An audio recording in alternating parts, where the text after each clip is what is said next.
We'll get started here in about 2 minutes. So welcome.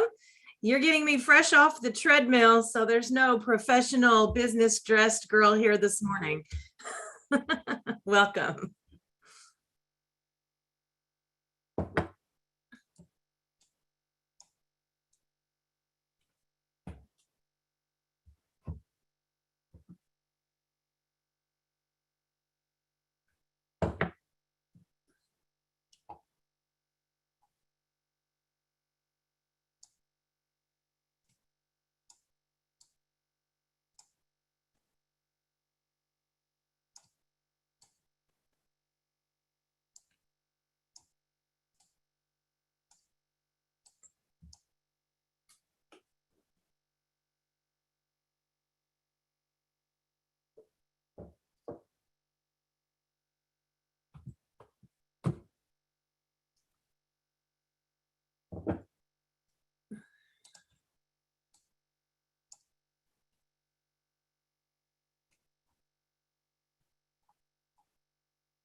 All right, good morning, friends. It is 8 o'clock and in teacher time, we must start promptly. So glad to have you here this morning. Sorry you're not getting the pretty version of me, but I'm headed to the water park after this. So I just wasn't going to put on makeup and get fixed up. So you know how it is. The resource link is here. It was also at the very bottom of the email that I sent you if you joined me live and have that feed. So it's a bit.ly link, Skinner-WD1. I'm actually going to go pop this into the chat on the YouTube live and on the Zoom. I got all kinds of windows going here. But anyway, welcome. I'm going to switch over to that presentation now. It's nothing fancy. Again, just trying to give you a rundown of what I do, not saying that what I do is the end all be all by any means, but just to share. So a little bit of background on me. My school gives me a zero budget when it comes to web design. So I have no money to invest or spend on this class. We have some other classes where I use paid tools. We have a common class, our computer apps class that does Microsoft Office is required to have a paid tool because we do that class for the advanced class for dual college credit. And so a lot of the money gets sunk into that. And I just don't use any of the money for web design because I feel like I can do that on my own anyway. So a little bit about me, if you haven't been following along here with me for very long. This is my 25th year of teaching. I started teaching way back in the day, 1997. I have taught pre-kindergarten up through college and adults over the years. I've taught summer school as a specials teacher. And I taught summer school as a 5th grade teacher one year because they were short and I have a math certificate grades 5 through 9. So I got to go teach actual regular classroom summer school, which was interesting. I have tons of preps every year. I'm in a big school, or big for around here. We have about 1,600 students in the high school, 6 business teachers, well, 5.5 at my school. So you'd think I've got all these teachers, I wouldn't have to teach all these preps. Wrong, because I teach a lot of single section preps. So my typical schedule is business law, communication, Microsoft Office classes, and then lots of Adobe stuff. I teach Photoshop, a multimedia class that has Premiere Pro and Character Animator and Illustrator in it, and then web design. And so that's kind of where I'm at. I started teaching this very early in my teaching career when I was a student teacher. So before I was out of college, this kind of whole internet web stuff was getting really popular and my cooperating teacher was retiring. And Judy was just like, listen, I'm going to sit down and take your class because I don't know how to do any of this stuff and I'm retiring. She didn't want to come up with a curriculum. She didn't want to have to learn all this stuff on her own. And so literally as a student teacher, my cooperating teacher sat in the classroom and took the class, which was kind of funny. And we did a class called information literacy. We talked about the internet and searching, and we made web pages and all of that. So I taught myself to code for fun when I was in high school, or when I was in college, right when I got to college in 1993. The internet was not very fancy then. Matter of fact, our email wasn't web-based. It was through a system called Music way back in the day. And so anyway, that's kind of how I got my start. So I was self-taught in the beginning, and now I try to reach out to web designers professionally to try to get feedback for my classes each year. So a few notes.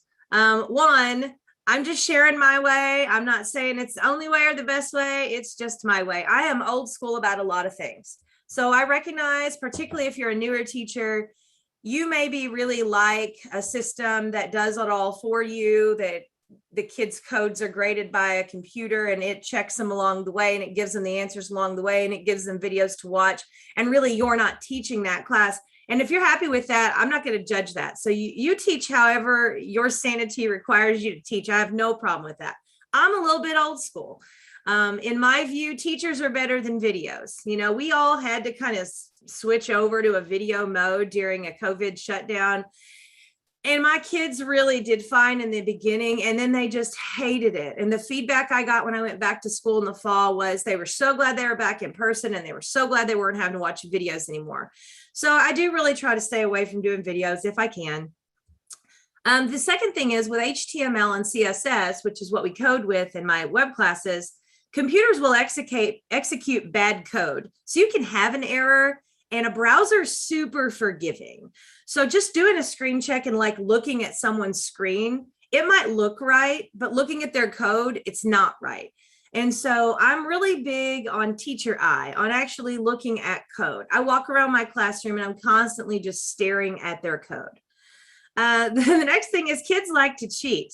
And a lot of the paid programs have the answers online, which is fine if you recognize that. And I do recognize that. I have kids who have already taken some of the resources that some of you mentioned, like Code High School or code.org or whatever. Well, kids in my school are doing that stuff in junior high. I can't do any of that. They've already done some of that. Not every kid, but it's in the curriculum down there, so I can't use it. So I really am kind of stuck doing my own thing because I just really don't like textbooks, so I don't. But the answer keys to a lot of paid programs are online. I have a college daughter. She'll tell you pretty much Quizlet has everything online. You put whatever chapter and whatever program you're using, and the kids can pretty much find the answer. So I don't love the online ones that you can get, because they do honestly just go get the answers online. And we do a ton of practice. I don't take a lot of grades. I don't believe in taking a lot of grades. And I know some of you are probably at schools where you don't have a choice. I have been to lots of presentations where people are like, you know, we're required to take a daily grade. We're required to have 2 grades a week or 3 grades a week. I'm not required to do any of that, and I don't take any grades for 3 weeks. So my kids in my web design class, they come in there and I'm like, all right, guys, think of this as your first math class. You don't know math, and you're coming to me and I'm teaching you math for the first time. And I'm not going to ask you to tell me your times tables on week 2 because you haven't had time to learn that. And so that's how I look at coding. We just do a ton of practice. I don't take a lot of grades until later on. I just think that learning is what should be graded, not I'm trying to figure it out. And as a very high achieving high school student myself, I hated it when I had these math classes in high school. My teacher would like teach us something and then the next day quiz me on it. And I had not mastered it. I knew I hadn't mastered it. I didn't know it. And I still had to take a quiz on it and stress over it. So I'm very big on formative, self-grading kinds of things that I don't put in the grade book, but that the kids get feedback from. Okay. So that's just kind of to give you a little bit of me. If that taste of me is not what you like, that's fine. You can leave and we won't hurt my feelings at all. I will also say I don't charge for instructional resources. Those of you who've been following me for years know that. I'm very big on sharing stuff. If I create something for my class, I share it freely. I do not put my stuff out on Teachers Pay Teachers and charge people for curriculum. I just don't. I know people do that, and that's totally fine. It's bitten me in the back. I can go to Teachers Pay Teachers and tell you a couple of business people who take my stuff, tweak it, change it, and put it on there. upsets me to no end. I just have to let it go. But my web design curriculum is an example. I've seen bits and pieces of it on Teachers Pay Teacher. And I've had teachers who've used my stuff who've then bought something and then said, hey, this is pretty much modeled after your class. And it is what it is. Nothing I can do. But I'm not trying to make money off teachers. I was a broke person at one point in my life, and I'm just here to try to help people. So that's all I'm doing here today. You don't have to like what I share, but maybe you'll get an idea or two that might be useful. So a couple links on the right-hand side. And again, I dropped the link to this presentation in the chat, so you should be able to find it. I did a presentation in Nebraska this June. There's a link to that presentation there on the right. I have a breakout EDU activity that I created for my web design class. So there's a link to that. And then a little interactive drag and drop HTML activity. I just put this in here so you can kind of get an idea of what this is. So this is the blog that I have. On the blog, I had posted this, I call it HTML Drag King. It says that's, fun. Anyway, there's a long link here to it. What this is basically a Google document where I have put in a bunch of HTML codes. And so I've got those in there, and the kids just drag and drop them around. I put this in here because for some of you, that might be something you could copy and use for your own in your own way. But so I've got that in there for you. And then what I'm currently using in web design is linked in here. And then my previous web design class is also in here. So I have a lot of people who use the previous class. The previous class had a lot more pages and was probably a lot more in depth. My current class, I've condensed it down to what I consider to be the most important things because I've changed my focus a little bit. So this is the link to kind of some information about my current class. This was posted in November 2019. I have a walkthrough video that shows you kind of how I do it. And then down here, a link to the Coding the Web textbook. So my class is not on the schedule as a design class. Let me be clear about that. So if you're focusing a lot on design, I honestly don't have time to do that in the first level course. This is a coding class, and coding is real big in my state. And that's where they want to put people. That's where the counselors want students to go, coding classes. So my class is considered a coding class. And on here, I have a link to what I consider my book. It says Coding the Web at the top.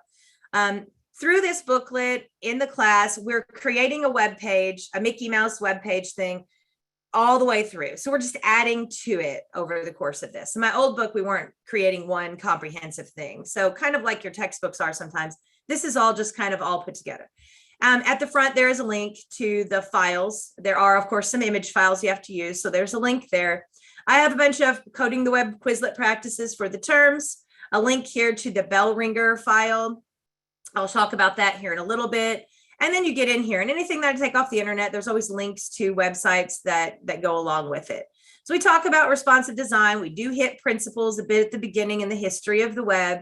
And then we get into the lessons. I like to use Replit, and I'll talk about that later. And then you can kind of see the way it goes. And then as you go through, it'll say like Project 1A. And those are the things that the students are going to do. And we do it together. So we walk through all of this stuff together. I have different activities in here that we do along the way. And you can kind of see, like here's the tags that I introduce in this chapter. And then we have a note sheet that they add everything to. So that's kind of the general gist of how I set that up. So that's my current web design. And then my previous book is also linked in here as well. So my philosophy is, I think teaching concepts and terminology is super important. So I know, again, some people have their own takes. They're like, well, I want my kids to be able to whip out a web page that's really nice looking really fast. So we just get into Google Sites or we get into Wix and we just whip it out. And that's fine if that works for you. But my kids come to me and they already know how to do that. I mean, I might as well just be giving them a Word template and letting them open up and type on it, because essentially that's what those kind of tools generally are. So the kids are really focusing on the design of things and not on the coding of things. And to me, the terminology and the code is important. So I've had students who've graduated from my program, gone to college in cybersecurity and in design and all kinds of other areas. And of course, they're going to say, yeah, I'm not going to go code an entire web page from scratch. But knowing how to do it and having that knowledge has paid off for them. And so when I reach out, and I do every year, every summer, I contact web designers from across the United States. And I just have them answer some questions for me. And in that presentation in Nebraska, there's screenshots from those emails. And they'll tell me, having a foundation in the code is important. I can teach them the programs that we're going to use in industry. I can teach them some of that stuff, but I can't teach them the foundation of code at that point. It's kind of too late. And I don't have time to do that. So teaching the code is really, really important. So terminology is important. Using current resources is important. W3 Schools should be your go-to. And pretty much anybody who teaches web design knows W3 Schools. But if you don't know it, it's the go-to. It's pretty much the Bible for web design code. Practice, practice, practice. Give them hints and not answers. I walk around my room all the time. I also have what's called net support, which lets me see all of their screens from my screen all the time.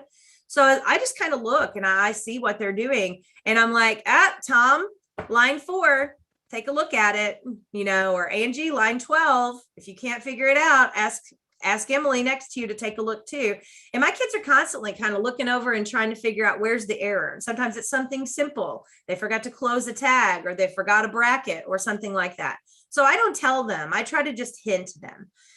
Writing things down's help. There's all kinds of research out there that says when you write things down, you learn them better. So I'm very big on writing. My students have a note sheet. They do not complete it digitally. I actually do print it on paper, and they handwrite their notes on that note sheet. I allow them to use that note sheet on every quiz, every test, final exam, everything, because I think it's important that they take good notes. I have a lot of mine that hang on to that, and they take my Web Design 2 class, and they've already got that right there in one place. Again, I'm not a fan of instructional videos, but I totally understand if you have to use them. Every now and then I have to use a video. If I'm absent and there is a sub that day and I want them to go on, I may use a video. And then last year with the whole COVID situation, I recorded recap videos for every lesson in my curriculum, just in case somebody wasn't there. So they had a video to watch for a recap. And I found that to be kind of important too. Last 2 things. Quiz once they should actually know material. I don't like people quizzing kids before they should really know material. If they haven't practiced the material, they're not ready for a quiz. And then finally, final projects should be constructed with good coding skills. And in a first level course, I'm focusing on their coding skills. So it may not be the most beautiful thing. We deal with that in my second level course, but we are working on making sure we have solid code. And then we understand things like SEO and accessibility, because those are important things. Again, I fault no one for doing what's easiest for you. If you're like me and you have a ton of preps, sometimes there's just a class that you need something else. You need to buy something that's going to control all that for you that you don't have to work with. So I use Canvas LMS. That's what my school has. My Coding the Web class is in there. So if you have access to Canvas, you can go type my name in there. The class that says Coding the Web, that's how you can find it. It is set up in modules, so it's in order of the way we do it in my class. It has quizzes and everything that are built into it. Canvas grades the quizzes for you for the most part. That's what we use. If you don't have Canvas, I am good. I just showed you how you can get to the book, so you can at least find those resources that way. All right, so let's get into it. I'm going to show you from Canvas, but like I said, you can get to it either way. So here is my book, like I talked about before. My students go in through Canvas. So again, right here on Canvas, I have the link to the Coding the Web textbook. I also have the link to W3 Schools, and I tell the kids immediately, that is your number 1 place. So the kids know W3 Schools is where we go if we don't know how to do something. That's your first stop. If you've never used it, they also have exercises that they can go in and practice. So, they can go click HTML exercises and they can work through. And there's like all these little exercises that review things. So I use those a lot, not for grade. I don't do any of this stuff for grade, but I use those things a lot just for practice or bell ringers, that sort of thing. And so they will do that sometimes when they walk in, but I always want to push them back to W3 Schools. I think that's important. I have a link to the book, and then we have what I call my bell ringers and class activities packet. This is where I really felt like I needed to focus when I revamped my curriculum. And that was providing them something engaging when they walked in each day where they were going back and reinforcing their code. So I'm going to click on that and show you what it looks like. Initially, I started this using a program called Thimble, which was an online free editing thing. Then we went to Glitch because that's what replaced Thimble. And then finally, we just went to Replit because Replit is just better than all of those anyway. My students will come in and then it'll be like, okay, go to the bell ringer. So like here's practice 1A-1. They can click on this, and when they do, it takes them to my copy of this in coding space. And then all they have to do is rename it, and it saves it to their coding space. So I save a little bit of time, and I don't have to worry about them having to type a bunch of stuff. And then they can focus more on the coding. So this, they would open it up. This is the example screenshot. So they have to look at this, open up my document, and then add the codes to make it look like that. Again, they don't upload these. I don't grade these. I walk around class, and if you want to know what I honestly do, I give them a little piece of paper with boxes, and they get stickers. Yep, I'm the sticker teacher. I still hand out stickers. They love to get stickers, and they know that they only get the sticker if it's right the first time. And I'm going to look at their code, not just at their screen. So they know I'm going to come around. There's so much time for the screen checks. I'll come around some days. I mean, there might be kids who don't even get a chance for a screen check for, I don't know, the first 2-3 weeks, because they're never able to actually get that whole thing completed. But it's really cool, because finally at one point they'll be like, Miss Skinner, I actually finally finished one. Come check mine. And then they're first on my list that day. So anyway, that's how this works. They get the replet, they open it up, and then they make the changes. Like this one here, lesson 3 is there is no file starter. So they have to just create a file and then create this. And then again, create a file and then create these things. And I give them arrows, and they have to add their own information on some of this stuff as well. This example of this one is one, it's got a whole bunch of coding errors, has 26 errors. So whenever they open this one up, they've got to fix all the errors that are in it. And then as we get into prettier things where they're coding CSS and they're adding in colors, then I give them more information. These pages start to look a lot different the farther we get into the class. Like here's the before, and then there's the after. We start getting into classes. We start adding images and so forth. And so then it just gets a lot, more expansive. And so they're actually creating a lot of web pages now in the class. Whereas before they were kind of like doing little bitty things that weren't really accomplishing a whole lot.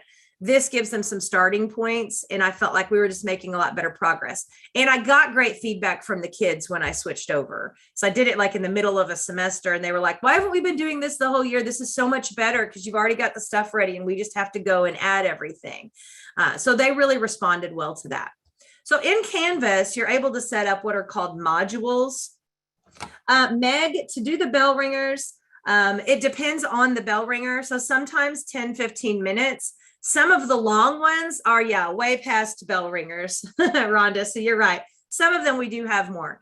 The bell ringers booklet information is on here as well. So that link off of the slideshow, there's the book, and then there's the bell ringers. So you can get all of that. If you don't have Canvas, you've still got access to all of that right there in that blog post. So that's why I went ahead and linked that in there also for you guys.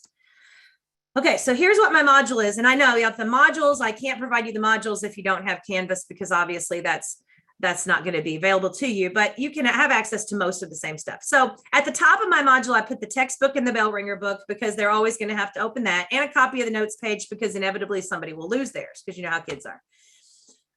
We have a discussion, the first day, so that's stuff that's built in.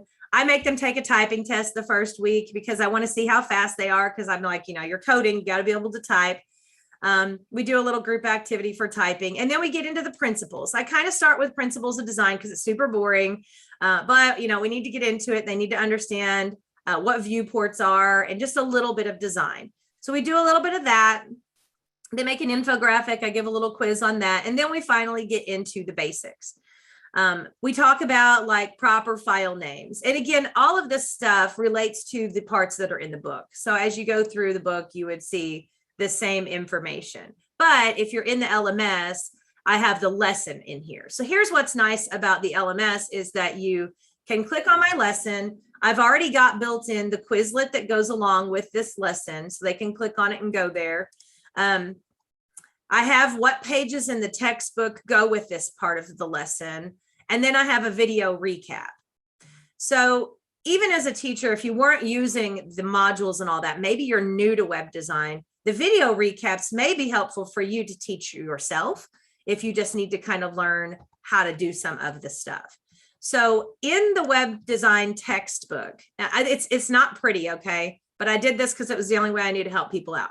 If you scroll way down to the very, very end of the book, I copied and pasted from my Canvas the links that were on Canvas. So you can get to all those REPL starting files and activities, all the Quizlets, and all my teacher recap videos. So they're in the textbook thing. You just got to go all the way to the end and you can still get to all of those resources.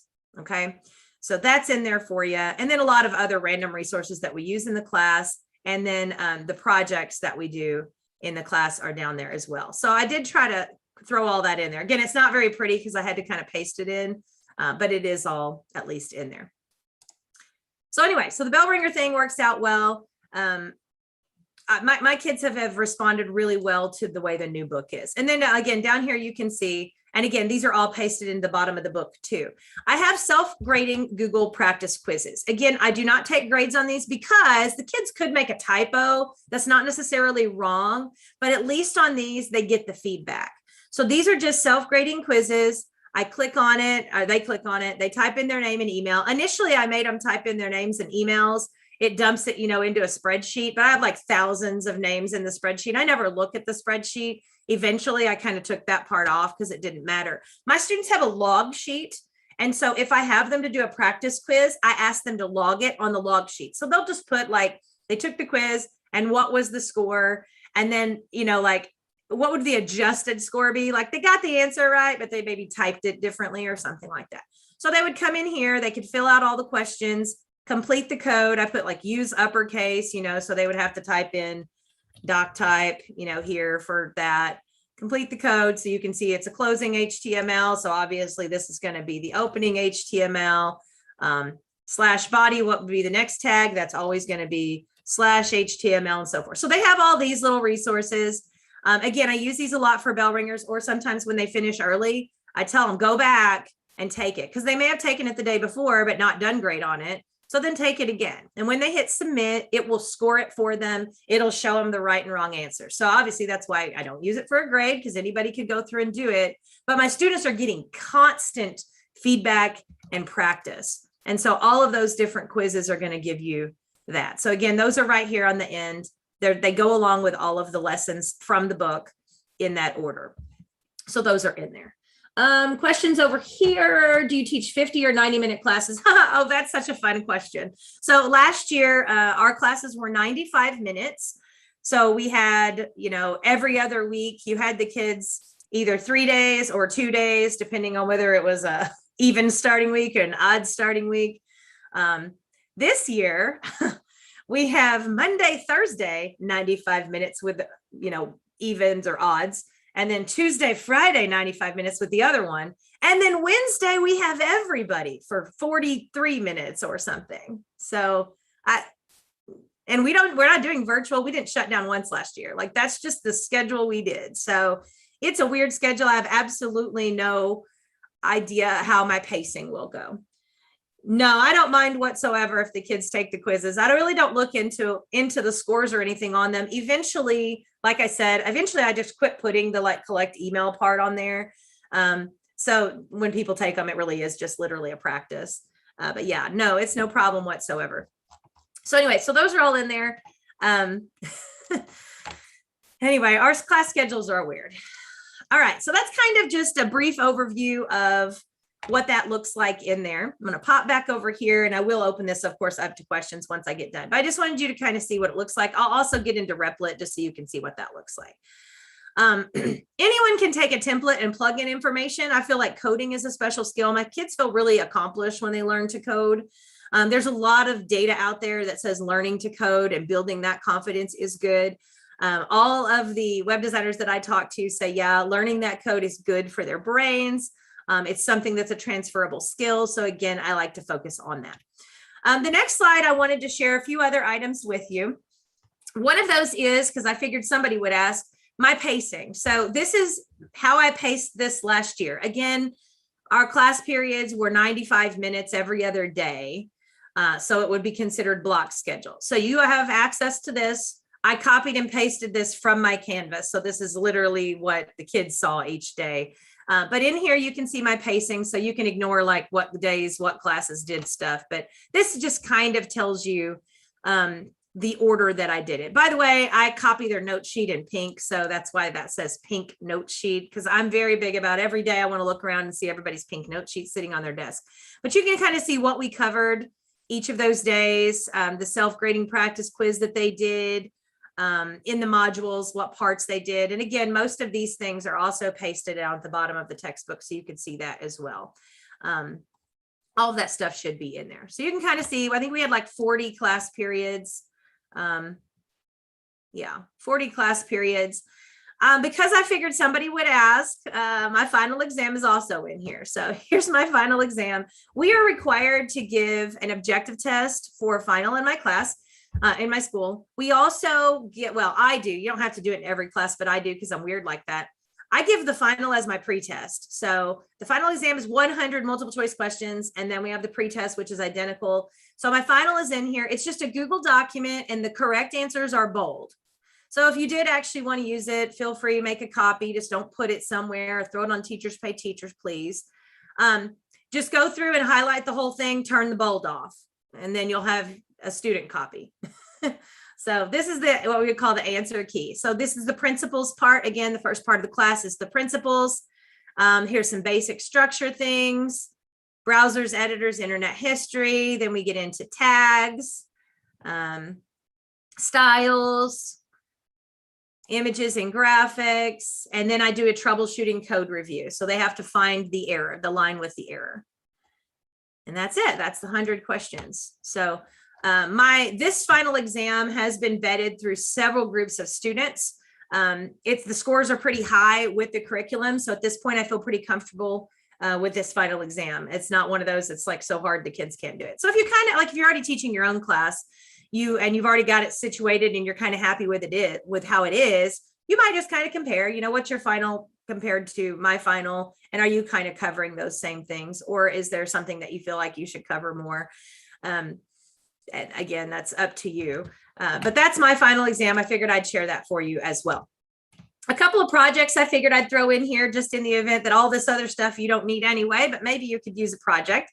One of the projects my kids like a lot that we do in the first level course is a restaurant project.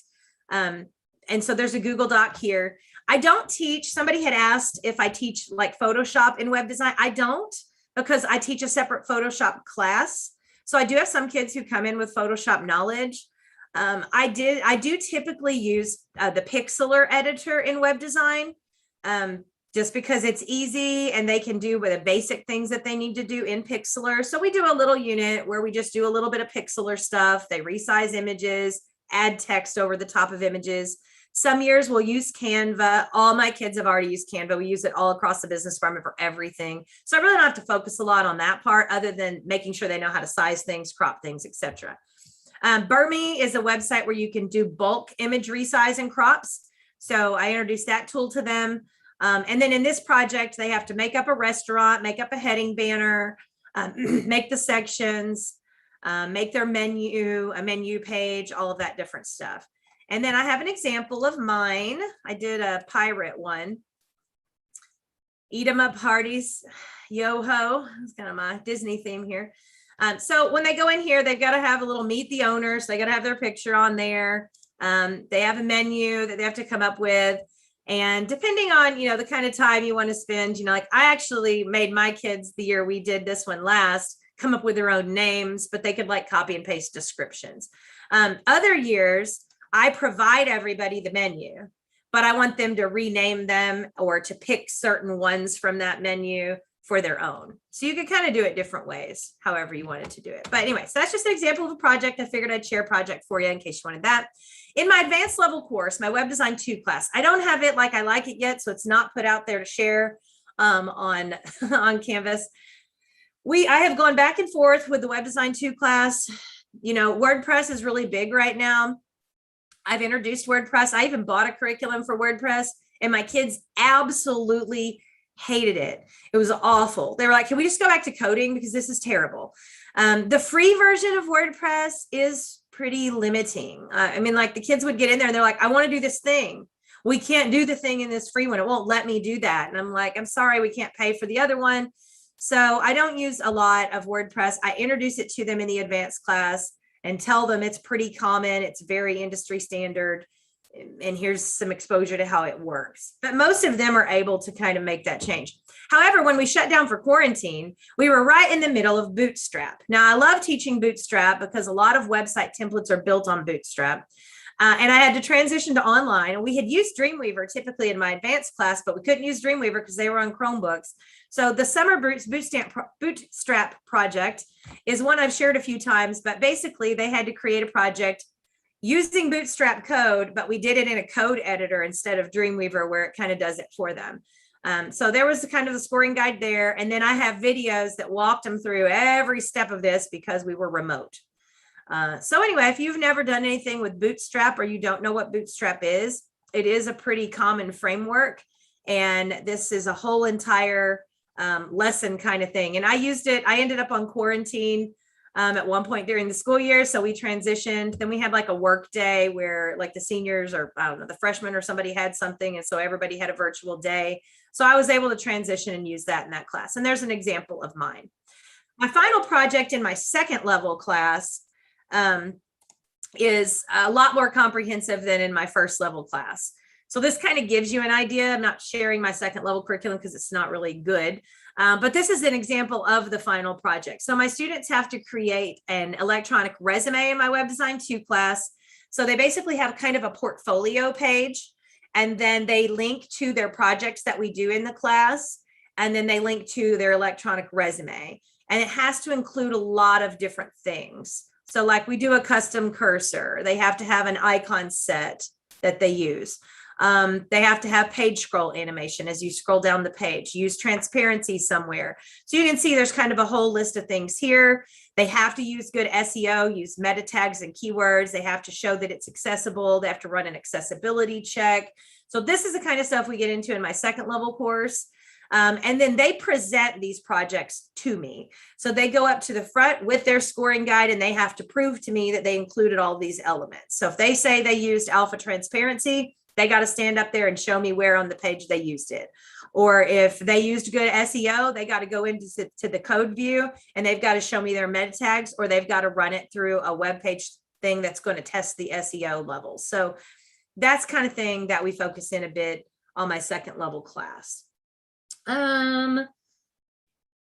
Yeah, that syllabus probably won't. I think it probably links into my Canvas class. So I will pull Linda up that syllabus and share it on the business educator page. Maybe today, later tonight, when I get back home from all the stuff I'm doing. Post syllabus, I'll put Linda's name here. Teacher training on Bootstrap. I could certainly set up a training on Bootstrap. I like Bootstrap. It is, if you go and you look for templates, in my Web Design 2 class, we do start with a lot of templates. So they'll go out to the internet where you can type in like free HTML, CSS templates. So they'll pop out into here. And well, W3 Schools has a link. That's not one of the ones you would learn. We use Template Mo quite a bit. And so like these are templates and they're free. So like you can go in and you can get this template. It tells you like this template is built on Bootstrap 5. So if you were going to go edit this template, you kind of need to have some knowledge of Bootstrap to be able to edit. And that's kind of why I ended up getting stuck trying to teach Bootstrap, because I really wanted my kids to learn how to use templates that were provided by some company, because that's a common thing. But we would get in there and they would have to edit it in Bootstrap. And they were like, I don't know how to do it. And they struggled a lot dealing with trying to make those edits in Bootstrap. So that's why I added that into that class. Other question. Okay, I think I did all of that.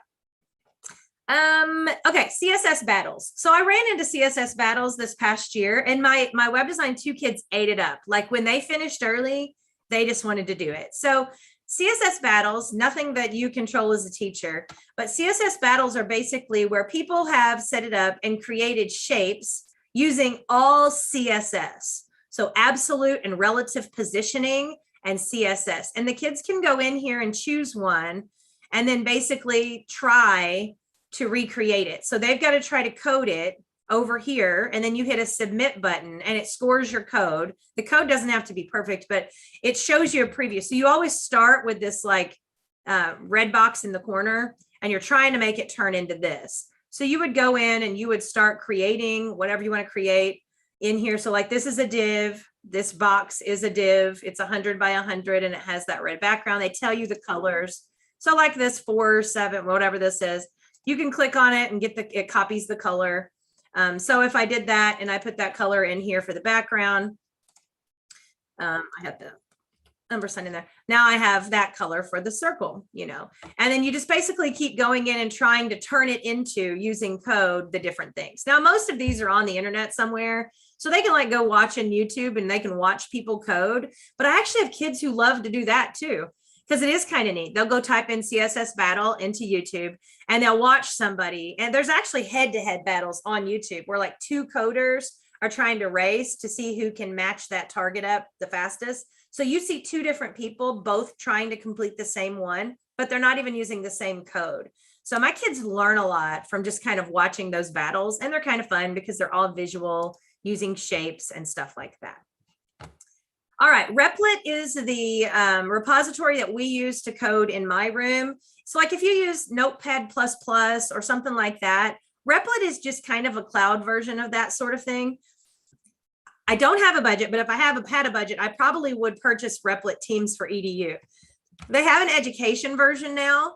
So like some of those other nice paid programs, or some of those where you can watch your kids code in real time, Replit has Teams for Education, where teachers could watch the students while they're all coding and see what's going on there, and send feedback and all of that good stuff.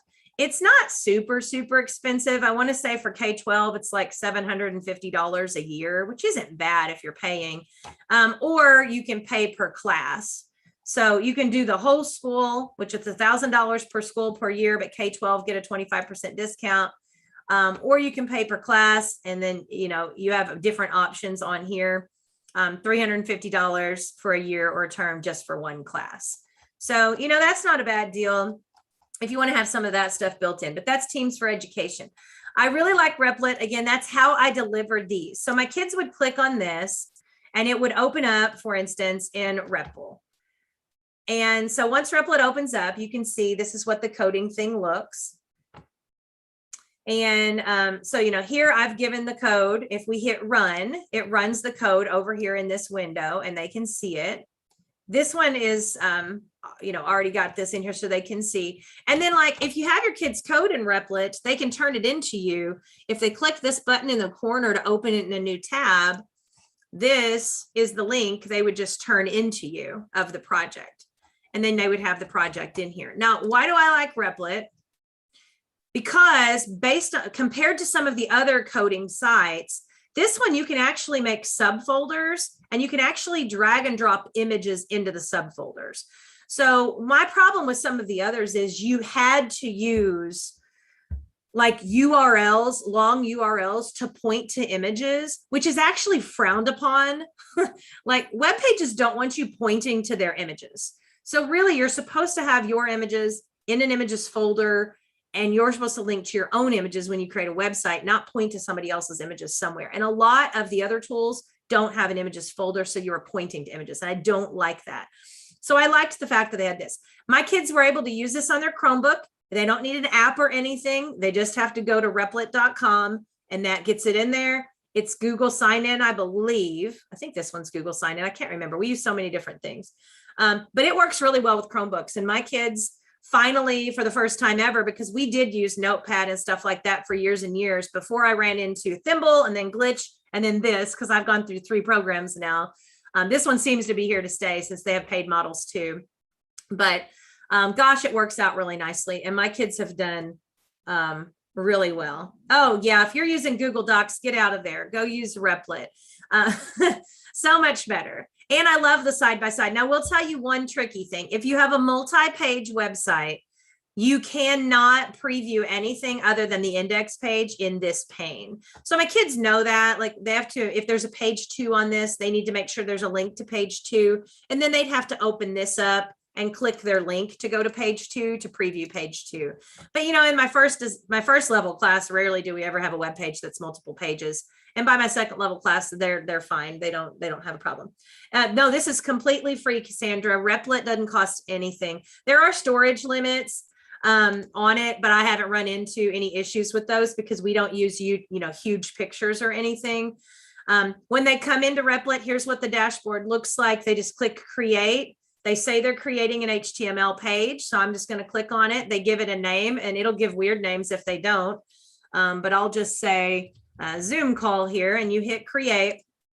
It's going to put in the starter code. In the beginning of my class, I make the kids delete the starter code because I'm mean.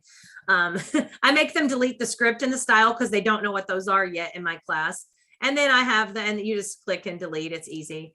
But I make them delete the starter files, and I make them get rid of the code. Now, after the first couple weeks, I let them keep the parts of the code that match what we do, but they have to get rid of the script. And then I always have them to add add another little line up in here too. But it does give them the starting code in here, and then they can code everything else pretty much in the body. It does have helpers that pop up. So you can see that'll pop up. I can press tab and it will code complete. So that's really nice too for your kids that need that. You can hit run, and then right over here, it's gonna, run your code. You can attach a style sheet. You can make a CSS page and add that over here. And then now you have a style page. And again, you got helpers that pop up, and then you can come in and pick your color, whatever, come back in here, make sure your style page is connected, and run it. And I called it styles instead of style. So there you go. Like that. So pretty quick, a lot faster. Like when I used to use Notepad++ and I went to these other tools, I was like, oh my gosh, that's so much faster. The kids are so much happier. It doesn't automatically update. They do have to hit the run button to execute the code. But yeah, so it is free. They do have a paid version. And then, like I said, they now have teams for education. So it's like $350 for a class, or K-12, I think $750 just for like a whole year for unlimited use if you have multiple teachers or whatever. And then you can actually access all their code and see everything. So I love Replit. And again, that's how I deliver all of these things. So if you were wanting to use any of these resources, you're going to have to go into Replit at least to grab the code. But this became the easiest way for me to let the kids start these projects because I could already have the pictures in a folder for them. They weren't having to go download and then go put everything somewhere. I just delivered them this file. All you got to do is give them the little thing up here because technically they're all like public. So I just gave them the starting file. They went there. They can't edit it because they're not me. So if they start making changes, it branches off and creates them their own copy. And it'll give them a different name. So I was telling them to make sure that it doesn't still have my name on the right-hand corner. But if they rename it, if they come up here and give it a name, then it actually upgrades it so that it's in theirs. But they can run it and they start off. See, this doesn't have the images yet, but I've given them the images in here. They got to use some context clues, right? Because they're going to have to click on these and figure out what's what. Sometimes I'll put them in here and like the sticker is way too big. So they're going to have to download that and edit it and resize it, or whatever. And then they can just continue working from within here.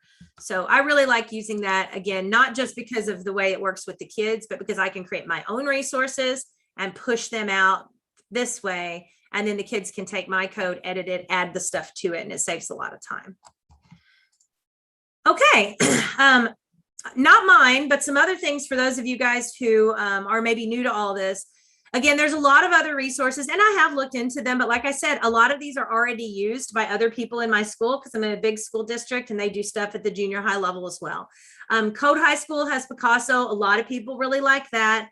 Washington EDU for years has had their own little course. It's got lots of stuff in there as well. Code.org has their own system, and there's more than that too. And I'm sure those are all really great resources. I personally like being able to create my own resources. Like my bell ringers thing, if something's trendy, I can make a quick little thing up, give them the REPL, and then those kids can go in there and we're playing with stuff that's a little more fun and current and that they like. And so, they get to use their own pictures and they get to do their own thing a lot more with the way that I do my curriculum. Somebody had asked about certification. I don't certify students at all, but I will tell you, I was at a conference this summer and the conference offered a free certification exam, which was kind of awesome. So I was like, I've been teaching HTML and CSS forever. I wonder how I'll do.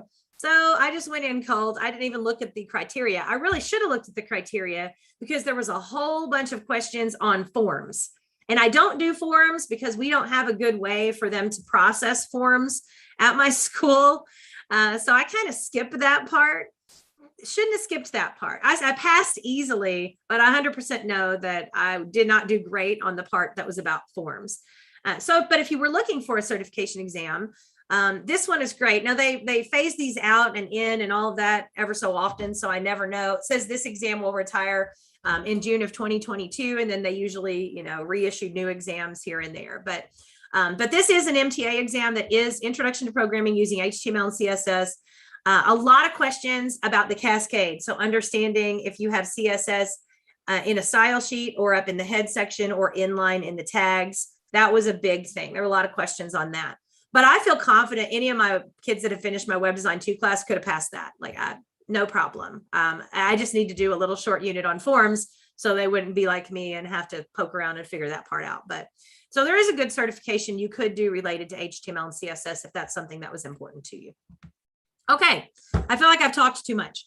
I hope I've given you something that's useful. Do you have any additional questions, or you can feel free to unmute if you've got anything else or if you want me to pull anything else up. But again, I hope I've provided you some resources you can use. If you do run into something and you're like, man, that thing doesn't link because it's probably a Canvas something or other, and you'd like to see what it is, shoot me an email. I'll do my best to respond to you. Or reach out to me on the Facebook page. All right, this is my first year teaching web design. I'll be gone day 2 of class due to moving my daughter to college. Oh, yeah, that's fun. There's a lot of different things, even on those resources that I linked you to, like this one here, this web design and development. A lot of people have been using this one. They have a student version online and they have lessons here. So you could very easily supplement it. They have videos, so you can go in here and do a video. Your students could do a little bit on just colors and site accessibility. This would be an easy one where you don't have to have your kids like sign up or anything. And you could have those kids come in and do some of these easy things from that little web design. So that might be a place to start if you actually want to hit some content. You're not going to be there that first day. And congrats on your daughter going to college. My daughter is in her second year college student this fall, and she's going to London. So she's going to be disappearing for 4 months. Would I be willing to share my second level course? Oh gosh, Alicia, it's just really bad. But I'll look at it. Yes, as Alicia said, the Canvas does offer free signups. You can go to Canvas and sign up for a free account. It just don't, you can use a Gmail or whatever, and you can go to the Commons. That's how you can get to my class on Canvas. There's a Commons button over here. When you go to Commons, like I said on the screenshot, you just type my name, Tonya Skinner, in here and hit enter. I have several classes that are in there, but Coding the Web is right there. You can kind of see some of the stuff if you click through, like you can see the module order. So even if you don't have access to Canvas for your kids, which you could have your kids sign up and use, but like if you don't have access to your kids, you can at least see the module order in here. There is an import download button over here. You can download, it's an IMSCC file. I've been told Schoology accepts IMSCC files. So it's possible you could import and pull that in to that, but I don't know about other LMSs. Let's see, anything else here that I'm missing? We'd be doing any workshops like you've done in the past that walk you through.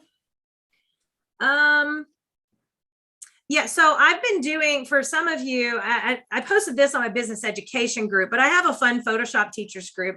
My Fun Photoshop Teachers group, I do trainings. Trainings are like $20 to $30 for usually 2 to 4 hours of training. I do those ever so often. I'm on my last week of trainings. My last training is Saturday. So I may be doing, I will be doing some workshop trainings during the school year. I'm doing about maybe 2 a month during the school year on the weekends. So I may throw one in there that would be like basics of Bootstrap if people might be interested in something like that. I thought about doing some basic web design right before school started. I could easily do just the basics of web design.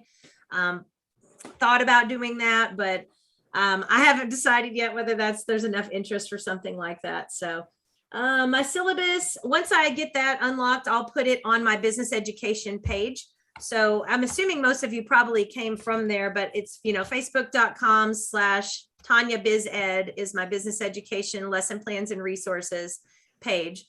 So I will share that back on there. And if there's anything else that, you asked about that I respond to, I'll put that here on the business education page as well. And then this YouTube live is posted already, because that's going live right now, is posted already on the page. So you can come back, or if you've got a friend that you think might benefit, they can come back and watch this. And again, of course, you've all got access to the slideshow with the links. So at a minimum, hopefully you at least got some links that might be useful. Or like I said, you might be able to take advantage of just some of the practice quizzes, see what you cover in your class and be able to use that in free time with kids who finish early or need something to do. I think that practice is always really good. If we aren't using Canvas, you give them access to your entire book. So I still, for my kids, I don't break it up. My kids use this exact same book that you guys are looking at. So they just know what's what. Now there's stuff at the bottom of this book I don't use in my level 1 class. I use some of it in my level 2. So for some of you guys asking about the level 2 class, if you scroll down far enough in here, I get into Flexbox and CSS Grid. And then there's some Bootstrap advanced stuff. I don't get into those in my first level class. So those things are in here and I use those in my second level class. But yeah, my kids just all have a copy of the book. Before we had it on Canvas, back when I used my old book, same thing. They all had a copy of the big PDF book and they all just had a copy to access everything that they needed to. But now I can add to it if I find a mistake or a typo or whatever. So I just deliver it this way. So yeah, you can see how it's broken up into lessons as you scroll through. The principles and design stuff's at the beginning. It says like lesson 1, the basics. And then when you scroll through, eventually, it'll come to lesson 2 and you'll see lesson 2 laying out the web page. And there are different activities. Let me go back to, if I have my pacing thing, let me back up. I get asked a lot about pacing, so I made sure I copied and pasted all those in there to try to help you out. So we did a thing here, rules to follow when naming HTML files. I had them read that and look over it. And then we did this partner activity on file names. And I don't know if I put that on here or not, but it was kind of funny. I just basically had a Google slide that had a bunch of things written on it, like file names that had capital letters or space bars, different stuff like that. And they had to work into groups and decide whether or not that was an appropriate name or not, like just saying untitled.html is not an appropriate name or, whatever. So we did some stuff with that early on in the class. So yeah, like I said, if you read through this and there's something that you think is interesting and there's no link for it, shoot me an email. If it seems like something that I think other people would benefit from, I'll throw it out on the business education group too, to share. Meg, resources do I use for Illustrator? So I don't know if you are in my Fun Photoshop Teachers group, Meg, but there is a Facebook page for that.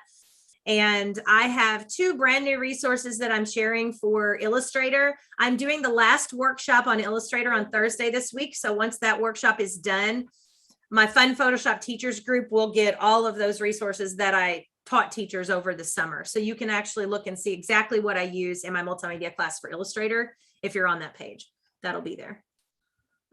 Thank you.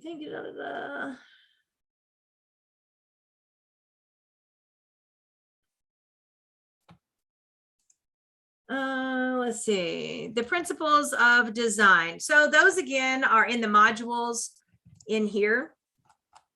So principles of design lesson is on the Canvas page. And I do have a link in there. I don't know if it's on the other part or not. Sorry, I had a lot of tabs open over here. Okay.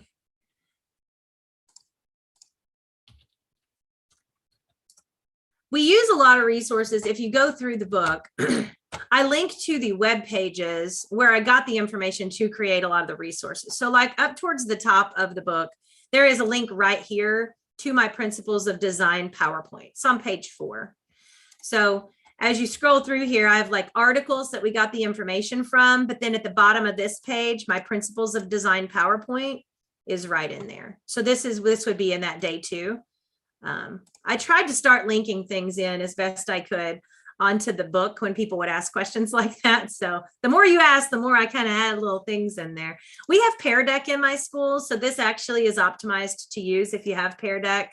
I make the kids go through and draw some things. We watch a couple of little videos and I ask them some questions. So if you have Pear Deck, you can use that. Pear Deck is free. And since this is already created as a Pear Deck, technically all you have to do is activate the Pear Deck add-on for Google Slides and open it, and you can present the Pear Deck. You just won't be able to see the teacher dashboard or anything like that.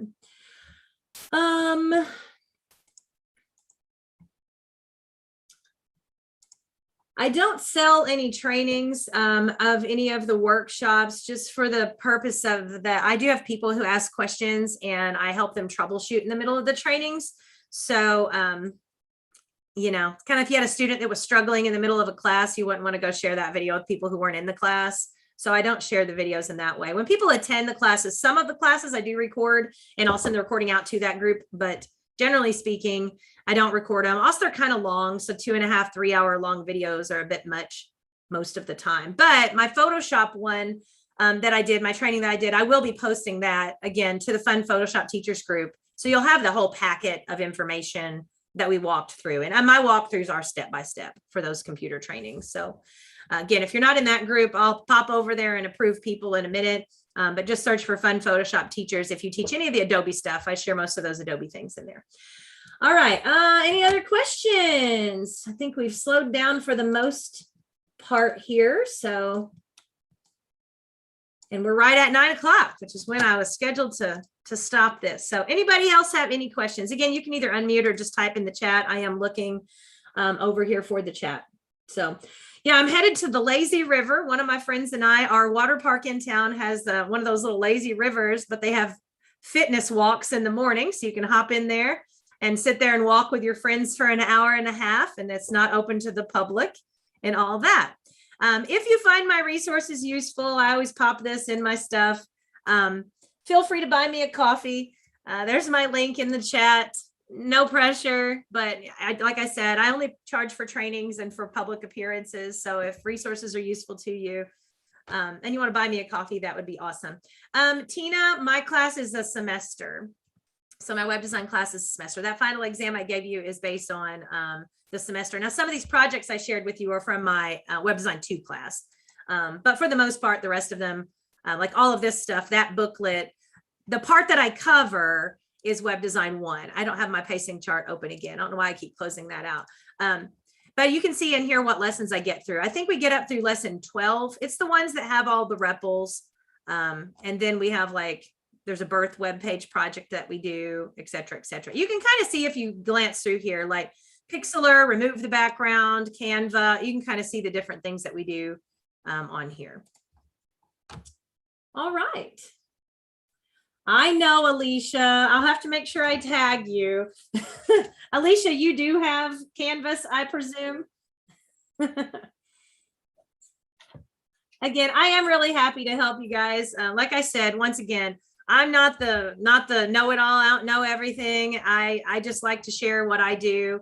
I try to do things that I think my kids enjoy in a way that the kids enjoy. So thank you for getting up in the morning when you didn't have school and joining me today. Again, if you do have questions, just post them on the Facebook group, the Business Education Facebook page of mine, or you can shoot me an email anytime. I'm pretty easy to find online, so just just type it in there and look.